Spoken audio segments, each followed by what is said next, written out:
ตอนแรกให้เมียขุดนี่ขุดลงไปจะประมาณสักขุดลงไปประมาณ5 เซน5 เซน10 เซนดูก็ได้โดยประมาณเสียมนึงพอดีแหละแม่เลยประมาณเสียมนึงโดยโดยเอาตะปูประมาณสักเม็ดนึงประมาณนะ5 เม็ด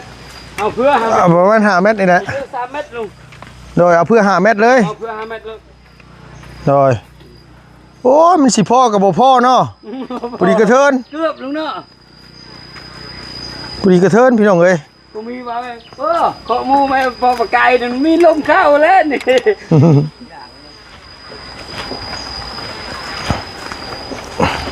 มีแต่ว่าเขาขุดขุดลงไปแล้วก็คันว่านั่นก็เอาดินนั่นว่านั่นน้องฝังลงไปประมาณ5 เม็ด5 เม็ดอันนี้นะเขาเอาเม็ดเศร้านี่นะนี่เม็ดเศร้าเลยชุ่มตัวนี้ยานตำพดเอาตัวสันก็มีลุงเนาะมีสันก็นี่ก็มีเม็ดนึงเลยลุงเอาเลยเม็ดเศร้า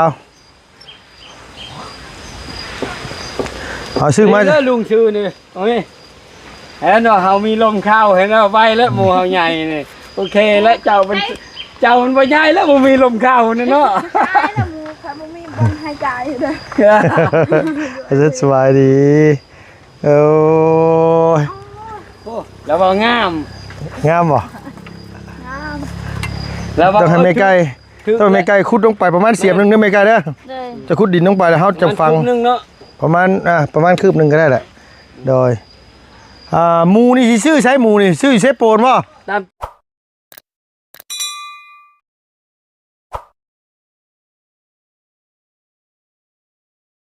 เหนื่อยเลยครับเหนื่อยที่ตำ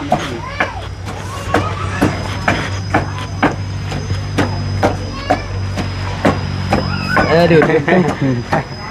ผมโซ่สีมือเองเลยบ่ไอ้ดีแต่ว่านี่แหละจะกินอันนี้เนี่ยโซ่สีมือของแท้พี่น้องเอ้ยมือไว้ล่างเลยเอางูม่วงไว้บั่นตำม่วงก็ไม่บ่ได้ซ้ำสีเข้มมาดินะโดยแซ่บเลยโดยแห้งแซ่บแล้วเนาะพ่อไก่เนาะบริล่างต้องกินไหมพี่น้องไอ้กินสมแห้งขนาดเลยเฮ็ดเรียบร้อยเพื่อเดี๋ยวพ่อคอกหมูนะแม่นเนี่ยเชียร์ยาวานนี่แหละโดยใส่เตี้ยวเลยดูบริษัทประเดกบ่ประเดกบ้านอยู่ห้องงานประเดกบ่มีใส่กะปิเอาน้ำปลาได้ซะเอ้ยหายยังเฮ้ยคือดูหายแท้เฮ้ยซ้ำมือโดกเลยกับแท้ตลอดครับคือมาดูแท้ดูคักดูแน่เนาะหันหายนะเนาะอะไรบ่งงอะไรนะบ่เป็นอะไรเนาะอะไรนะพ่อใหญ่เป็นบ้านพุ่นเนาะบ้านสกีเนาะประตูอะไรนั่นน่ะอันนี้อะไรนี่นะอะไรนี่หมายเขาว่าจังได๋ดีขี้ไล่อะไรไม่ขี้ไล่เลยขอโทษนะคือขี้มันก็ยอกมันนอกกระทงแม่โมนั้นหมดอะไรหัวหน้าเฮาอยู่ห้องงานนั้นหยอกมันอะไรเขาเลยพอนั้นหยอกมันกินแบบว่าซื้ออะไรได้ซื้อมันเนอะคนเล่าหยอกมาแล้วเราตามนั้นเลยที่มันไม่ซื้ออะไรแบบนั้นแล้วซื้อยังที่จริงซื้อเลยลืมเลยซื้ออะไรงามซื้อซื้อพิมพ์อ๋อน้องพิมพ์คุณละพิมพ์โดยเอาพี่น้องเอ้ยสวัสดีเด้อสวัสดีเด้อไปสุคนเนาะสวัสดีไปพ่อใกล้ไปมิแต่ว่าไปเอานั่นไปเอาอันตะนางกันไปอันซื้อมาแล้วตะนางนะแต่ว่ายังไม่ทันเอาลงมาโอ้ยเนาะหมูก็ยังไม่ทันซื้อมาใช่ไหมนี่นะไปเอาอันตะนางก่อนแล้วเอาปิดตำม่วงแล้วโอ้บ่กล้ากินน้ำดอกเขาเป็นแต่เพชรก็ได้บ่เป็นแต่เพชรก็ได้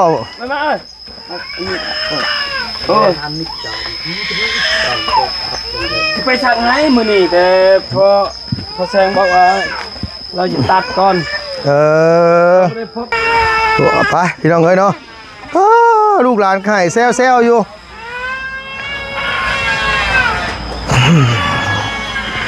บ่รู้ว่ามันสิเห็นว่า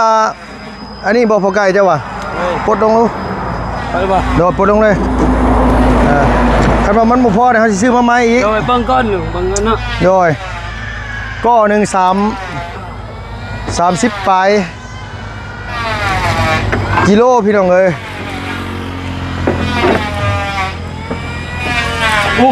นักใด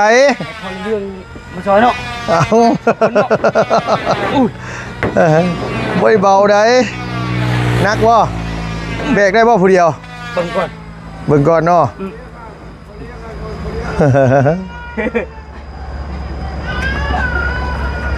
ได้บ่ อ่ะนับพี่เนาะพอดีว่าเอามาเฮ็ดอันนี้เจะกระตุ้นมาอีกโดย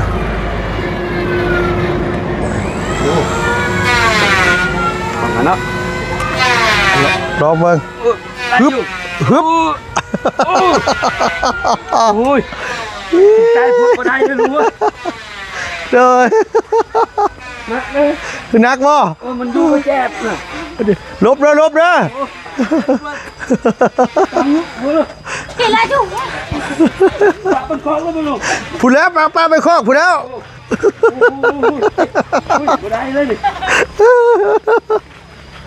เอา ไปไกลๆนี่ได้ลูก ไปพูดแหละนี่ 30 เมตรโอ้ย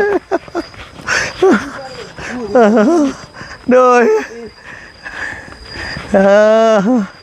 วางลงมาดิ นี่เนาะ จะว่ารอบบ่จะว่าฮอดบ่มาแกะดึงเบิ้งแกะดึงเบิ้งได้พอไกล ดึงก่อนเลยดึง โด บ่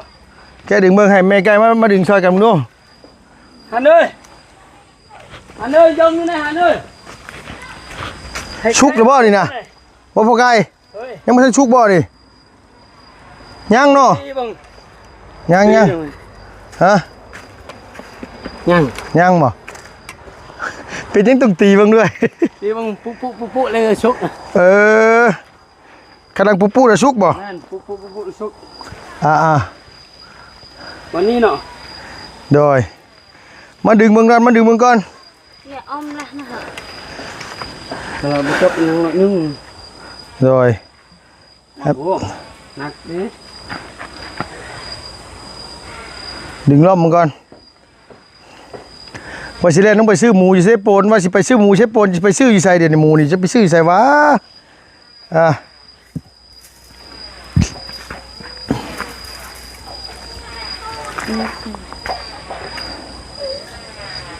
เอากิ้งดูมันจะดึงดูไม่ไกลจะดึงดูโดยพอไกลดึงมาทางนี้ก็ได้ม้วนอันนี้ปลดออกรถเด็กนั่นน่ะโดยปลดเด็กก่อน ชื่อมันดงนี่ลูก ฮะ มันดงชื่อนี่บ่ โดย คือว่าสปอน บ่ว่าสิไปซื้อใส่วะหมูวะยังว่าคิดอยู่เดี๋ยวนี้ก้อยโอ้เนาะ โอ้ประมาณว่า10 โลได้เฮามา ฮะ คือว่า10 โล15 โลเฮา บ้าเกือบ หนักเติบนะ หมุนเอาไม่ไกลจะหมุนดู ไม่ถ้าเมียเรียกเดี๋ยวกูตัดเนี่ยนะ ดู ให้เมียหาอ้อมหาปีนนั่นนี่เนาะ โดย เราไปเอามาอ้อม จะดึงดูจะดึงไป ดึง โดยดึงไปโดยคำมันบ่พอเลยขอซื้อมาใส่ไหม ตัวนี้แล้วมันมีลมลุงเนาะ โดย ผมมีลมด้วยผมมีได้ดึงดึงไปโดยดึงมาดึงไปเลยไปไกลดึงไปเลยดึงอ้อมไป ดึงไป โดยดึงไป ดึงนี่ลองเบิ้งตอนแรงนี่เฮาจะขุด โดย ตีนมันเนี่ย เดี๋ยวมันเกาะไหมนั่นมันเกาะเด็กจะดึงไปเลยไม่ไกลดึงไปเลยโดยโอ้ยันบ่พอดอกข่อยวะ พอนั่งหนึ่งเลยลูก บ่พอดอก พอยังน้อยหนึ่ง เขาต้องเอาอีก10 เมตรเนาะบ่ ลุงจะไปเอาอีกของเนี่ยเอาลังแทกมึงตัวนี้คือ โอ้ล้มเลย เอาเนี่ยนายแบบเมย์เลือกขนาดไหนน่ะ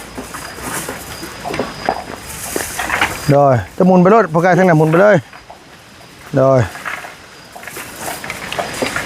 มันจะแปะวันไหนประตูนี่วันนี้บ่ ฮะ วันนี้บ่ บ่งใดก็ได้ที่เจ้าเข้าง่ายให้แหละ วันนี้เนาะเขาไงเนาะ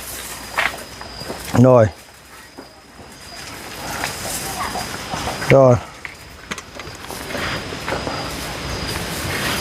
จักเม็ดวันนี้ลูก ฮะ มันจักเม็ด ข่อยว่าต้องเอาอีกโคตรหนึงได้พอไกลเลยข่อยว่าเนาะ แม่ คนนึงก็เลือเลยหนู คน1เดือนเนาะ คือชื่อ2-3 เมตรเราสิขายดูบ่ ขายบ่2-3 เม็ดกลัวได้2-3 เม็ด ลุงเนาะ บ่เฮาก็เอาประมาณสัก10ซะเลย ง่ายมันมีหลักเก่าเลยลุงเนาะ โดย ลุงประมาณบังจักเม็ดนี่ ประมาณ5 เม็ด vô ọc nước đây luôn มาทำเม็ดแล้วลุงเนาะ โดยตั้งให้มันตรง ọc nước với đây ๆลักนี่ตัวนี้ต้องหาลักมาใส่อีกได้ไม่ไกลตัวนี้เนาะ đời หาลักมาขุดใส่อีกเนี่ยตัวนี้ เอา5 เม็ดพอดีเลยเอาเพื่อลุงเนาะ โดย อันนี้ยังเขาดึงดู โดย อันนั้นเพื่อ4 เม็ด đi luôn ฮะ 4 เม็ดประมาณ โอ้ลม อันนี้มาดึงให้มันตรงๆโดย rồi ตอนแรกให้เมียขุดนี่ ขุดลงไปจะประมาณสักขุดลงไปประมาณ5 เซน 5 เซน10 เซนดูก็ได้ โดยประมาณเสียมหนึงพอดีแหละ มาเลย ประมาณเสียมหนึง อันนี้ โดย อันนี้เนาะ โดยเอาตะปูเอาประมาณสักเม็ดนึงประมาณนะ5 เม็ดเอาเพื่อ5 เม็ด ประมาณ5 เมตรนี่แหละ เพื่อ3 เม็ดลุง โดยเอาเพื่อ5 เมตรเลย เอาเพื่อ5 เม็ดเลย โดยโอ้ยมันสิพ่อกับบ่พ่อเนาะพอดีกระเทิน เกือบลุงเนาะ พอดีกระเทินพี่น้องเอ้ย กูมีว่าไงขอมูไม่พอปากไก่นั่นมีลมเข้าแล้วนี่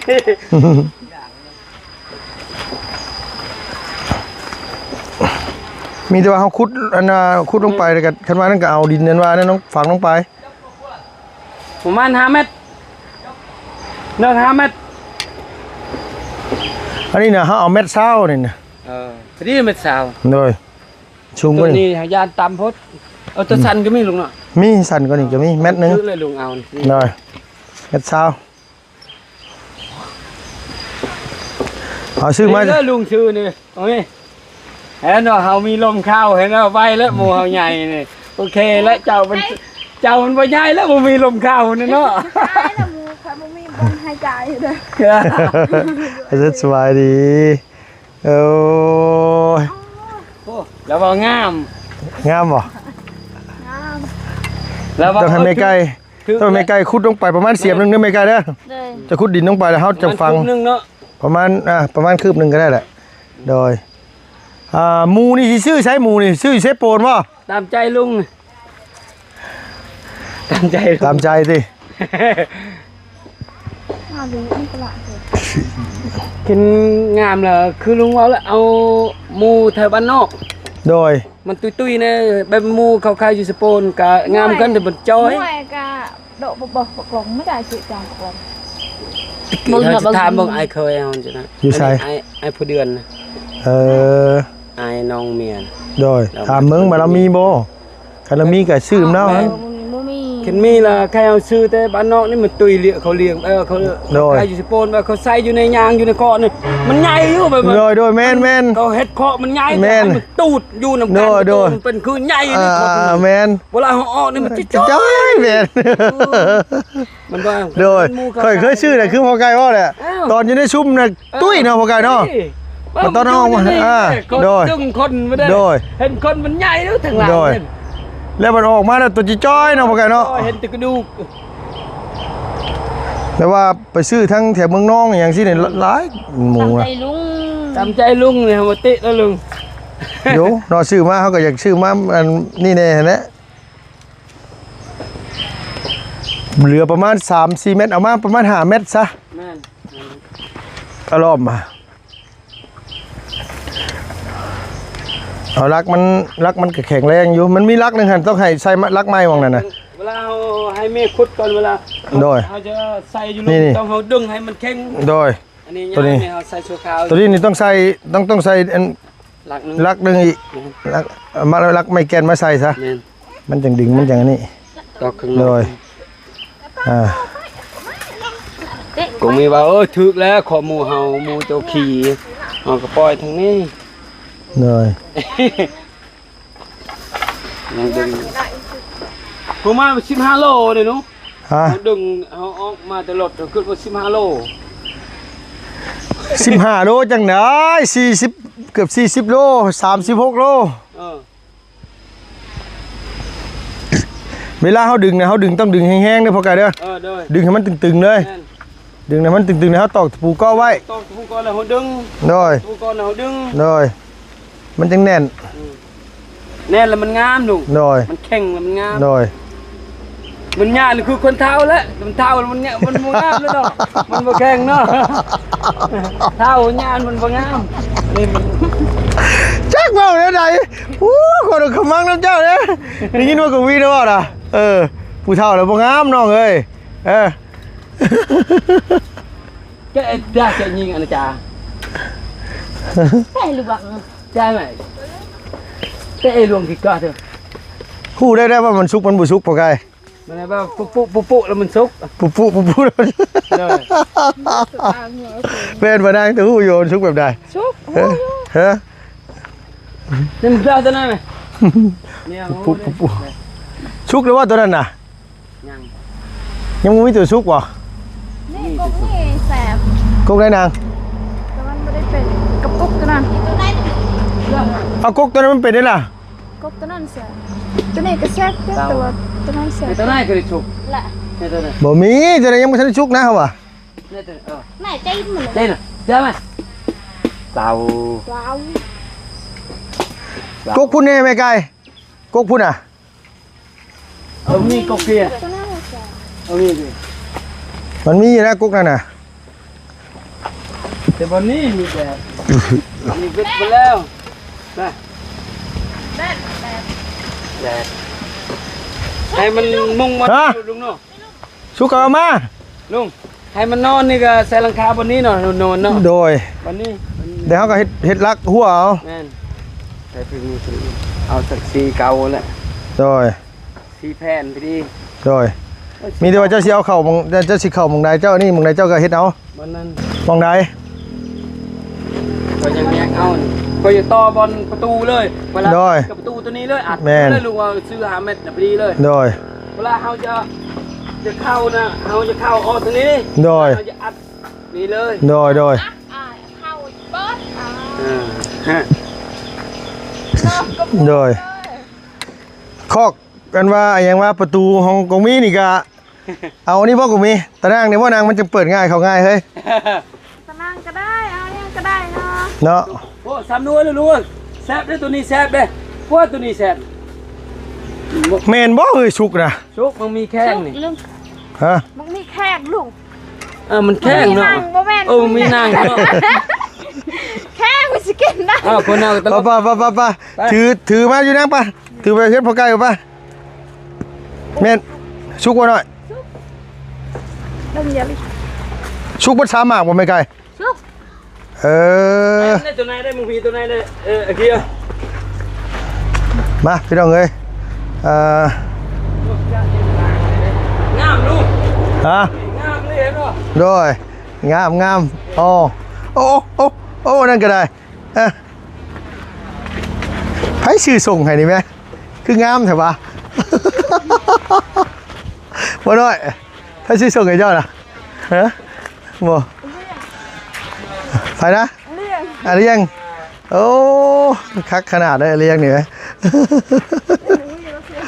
มาเช็คกินมีเด้อ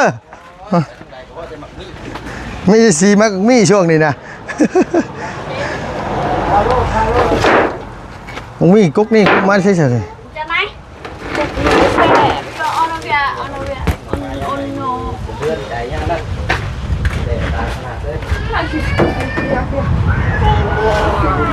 าจารย์เหรอลองติดเสื้อผ้าได้หน่อยเลย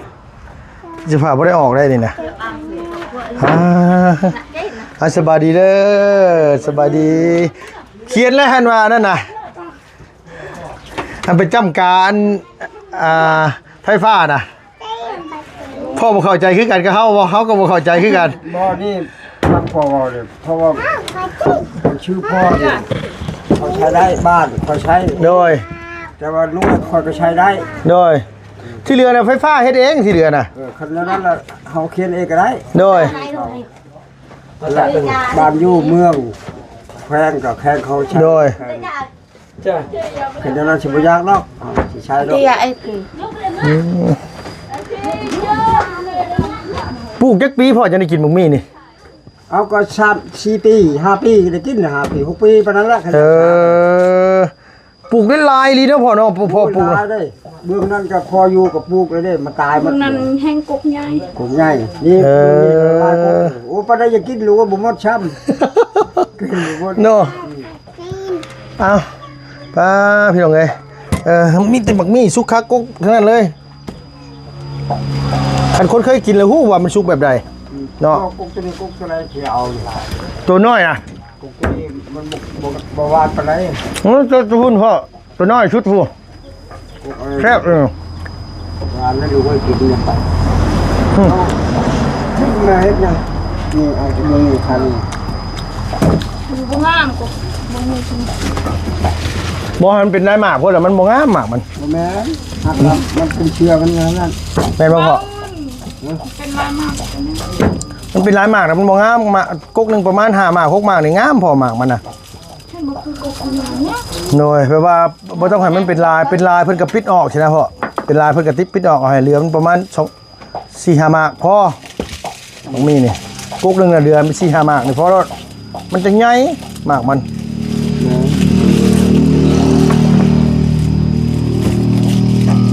กินด้วยแท้ตัว อาเลียกินไหมลูก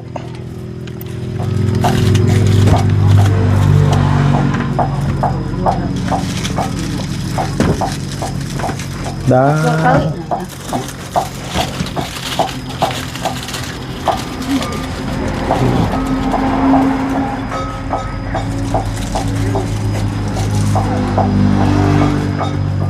โทรหาว่าผมคงก็ยังหมดติดอยู่ กินได้ไหม ฮะ พอดีเฮาอยู่ อยู่ใส่นะอยู่ใส่นะ ลูกหลานอยู่บ้านแล้ว ว่าเมียเพิ่นพาอยู่พุ่นอยู่เฮือนหลังเมียเพิ่นแต่เพิ่นปะลานบ่ได้ปะลูกบ่ได้ว่าเพิ่นว่าโอ้ยอยู่บัดซะแล้วนี่ เดี๋ยวปั่นจักรยานน้อยไปหามาดินะมาลิ้นชื่อ ชอบทำมือกับมาทีนึงชอบทำ โดยอยู่น้ำกันมาจักปีแล้ว โอ้ย8 ปี 9 ปีแล้ว หาจะอยู่น้ำกันนี่บ่เมียใหม่บ่ เมียไม่แม่ตัวนั้นตายแล้ว นี่เอาตัวไม่10 ปีแล้ว โอ้ยดอกขมังเนี่ยเฮาเลย เขาจะได้เงิน ฮะ มาเขาพอบ่มี เขาจะได้เงิน เขาจะได้ล้านหนึงกับหมูตัวหนึง คือว่าเอาให้เขาเจ้าซะคือว่าเอาให้เขาเจ้ารถหมูตัวหนึงกับเงินล้านหนึงน่ะ ที่บ่มี ลูกหลานบ่มีบ่ขอมลูกหลานนั่นแหละเฮาก็ได้ ลูกหลานเนี่ยมันกินเนี่ยนั้นยาบ้าดูเขาไม่ได้ใช้เลยใช้บ่ได้ เฮ้ยดอก ไปในนั้น โอ้ยขมังเนี่ยพี่น้องเอ้ย นี่ไปทำลูกโมดี โอ้ยเจ็บหัวเลย ผู้ชาเมียก็จนเลือชีเมียจนเลือหาบุมีเมียนึงกับบุมี เด้อเนาะเรียนเนาะแซ่บบ่ลูกแอมบ่แอมบ่มื้อใดสิได้เห็นว่าอันนั้นน่ะใกล้สิได้ยังเพิ่นประกบน่ะ ยันมืออื่นแหละ มื้อแล้วเนาะมื้อใดย่อมื้อที่18ซะบ่ เอ้ย อ๋อโอเคสำหรับพี่น้องเนาะมีแต่ว่าไปหามาเลยนางเด้อคนย่อเฮือนเด้อได้ยินบ่ไปหามาเลยคนย่อเฮือนน่ะฮะเฮือนตัวแล้ว โอ้ยจะสิหายใส่เลยลุงห้า เอาเต็งหาเพิ่นกับบ่มาเฮ็ดให้มีเงินจ้างแต่ว่าบ่มีคนเฮ็ดให้ขมังนะเฮ้ยเนาะเขาเจ้าบ่อยากได้เงินบ่เฮาอ่ะเนาะพ่อเนาะ คงมีว่ายกเยอะนะ5-6 คนกับพ่อมีว่าอาจารย์มาบอกได้20 คน โตบ่สิหา6คนน่ะบ่ตัวยุกรถหา6คนน่ะตัวเฮ็ดโดดเนาะไผเคยซา บ่มีแต่ อยู่เพื่อนอย่างขี้ไล่ต้องใส่เป็น10เป็น20พุ่นนะโดยเอาขึ้นเทื่อละ3ต้น3ต้นบ่แม่นว่าสิเอาขึ้นเทื่อละเสาบ่แม่นเสาดินเด้อเฮ้ยสิเอาขึ้นเทื่อละเสา เมื่อตะเจือกับแม่ป้านั่นก็อัน โอเคสบายดีนะเขาจะได้หมูตัวหนึงกับเงินล้านหนึง บ่มีให้เขาเดี๋ยวนี้นะเขามั่งกันเลยมาอยู่พี่ป่ะนี่ เขาอยู่ข้าวกระเทามันกระเทาให้หากินดิ โดย ใครแน่เนาะ โดยโดยโอ้ยเอาสู่ไปเลยยะเอ้ย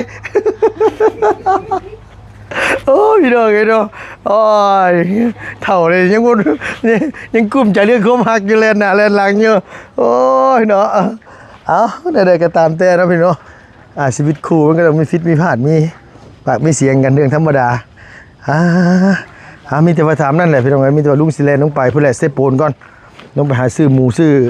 อันนี้มาให้พ่อไก่ก่อนพี่น้องเนาะโมแน่ได้พังมืออาจจะได้มือบ้านมือช่องก่อนขอบคุณในไลน์พี่น้องอยู่ดีมีแห้งเจ็บจนเราไม่รู้ว่าสุขภาพพัฒนาแข็งแรงพี่น้องเนาะไปแล้วพี่น้องบ๊ายบายสบายดีเด้อ